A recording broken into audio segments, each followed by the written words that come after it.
Assalamualaikum warahmatullahi wabarakatuh. Selamat pagi semuanya. Jangan lupa ya anak-anak, sebelum menonton video ibu materi pembelajaran IPA, jangan lupa like, subscribe, dan komen ya. Materi yang akan kita bahas hari ini yaitu asam, basa, dan garam. Kita akan mengetahui perbedaan asam, basa, dan garam serta contoh beberapa asam, basa, dan garam. Ibu akan menjelaskan perbedaan sifat asam, basa, dan garam. Untuk sifat asam, yang pertama rasanya masam, sedangkan sifat basa rasanya pahit, dan sifat garam rasanya manis, asin, atau tidak berasa. Perbedaan yang kedua yaitu dari segi pH. pH pada asam yaitu kurang dari 7. pH pada basa yaitu lebih dari 7, sedangkan pH pada garam yaitu netral sama dengan 7. Sifat yang ketiga yaitu pada asam itu dapat memerahkan kertas lakmus biru, sedangkan pada basa dapat membirukan kertas lakmus merah, dan pada garam tidak merubah warna kertas lakmus. Jadi tetap. Sifat yang keempat pada asam yaitu tidak merubah warna kertas lakmus merah, sedangkan pada basa tidak merubah warna kertas lakmus biru, dan pada garam itu kosong, tidak ada ya. Kemudian sifat yang kelima yaitu pada asam menghasilkan ion H+ atau ion hidrogen jika dilarutkan ke dalam air, sedangkan pada basa menghasilkan ion OH- jika dilarutkan ke dalam air, dan pada garam tidak menghasilkan ion hidrogen ataupun ion OH-.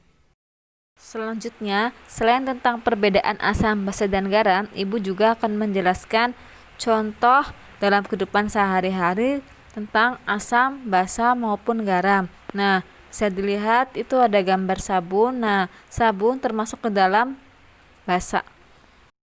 Gambar berikutnya bisa dilihat ada jeruk lemon yang merupakan asam. Jeruk lemon tentunya memiliki rasa manis. Contoh berikutnya yaitu dari senyawa garam. Nah, garam sendiri dalam kehidupan sehari-hari tentunya sebagai penambah citra rasa makanan. Nama lain garam dapur biasanya natrium klorida atau NaCl.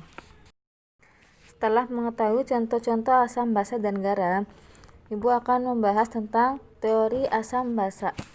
Yang pertama yaitu ada teori asam basa Arrhenius, yaitu seorang ilmuwan kimia Swedia bernama Svante August Arrhenius sebagai penggagas suatu titik terang atas perjalanan panjang sejarah penemuan teori asam basa. Nah, menurut Svante August, asam adalah senyawa yang apabila dilarutkan dalam air akan menghasilkan ion hidrogen. Semakin banyak ion hidrogen yang dilepaskan, maka semakin kuat sifat asam suatu senyawa. Sedangkan basa adalah senyawa yang apabila dilarutkan dalam air akan menghasilkan ion hidroksida. Yang kedua yaitu teori asam basa Bronsted-Lowry. Menurut Bronsted-Lowry didasarkan pada kemampuan suatu zat dalam memberi dan menerima proton, ion hidrogen. Oleh karena itu, asam merupakan donor proton, sedangkan basa merupakan akseptor proton. Teori asam basa yang ketiga yaitu teori asam basa Lewis. Lewis menjelaskan bahwa sifat asam atau basa suatu senyawa bergantung pada kemampuan senyawa tersebut untuk memberi atau menerima pasangan elektron. Asam merupakan akseptor pasangan elektron, sedangkan basa merupakan donor pasangan elektron. Nah, ibu sudah menjelaskan tentang teori asam basa. Sekarang kita akan membahas tentang garam. Reaksi asam dengan basa akan menghasilkan garam. Reaksi ini disebut reaksi netralisasi. Jika ion hidrogen dinetralkan dengan ion hidroksida, maka akan membentuk air. Sisa asam dan sisa basa bereaksi membentuk garam. Sebagai contoh, senyawa asam klorida direaksikan dengan senyawa basa natrium hidroksida menghasilkan garam. Garam merupakan senyawa ionik yang tersusun dari ion positif dan ion negatif. Kedua ion ini bersenyawa membentuk kristal yang keras tetapi rapuh. Selanjutnya, ibu akan menjelaskan tentang derajat keasaman atau pH. Pada asam biasanya itu nilainya itu kurang dari 7, sedangkan pada basa yaitu lebih dari 7 sampai dengan nilai 14, dan pada garam yaitu nilainya 7 atau netral. Selanjutnya Ibu akan menjelaskan tentang indikator asam basa. Gambar tersebut yaitu kertas lakmus. Nah, kertas lakmus itu terdapat dua jenis, yaitu kertas lakmus merah dan kertas lakmus biru. Bisa dilihat gambarnya. Kertas lakmus merah akan merubah warna menjadi biru jika dicelupkan dalam larutan basa, sedangkan kertas lakmus biru akan berubah menjadi warna merah jika dicelupkan dalam larutan asam.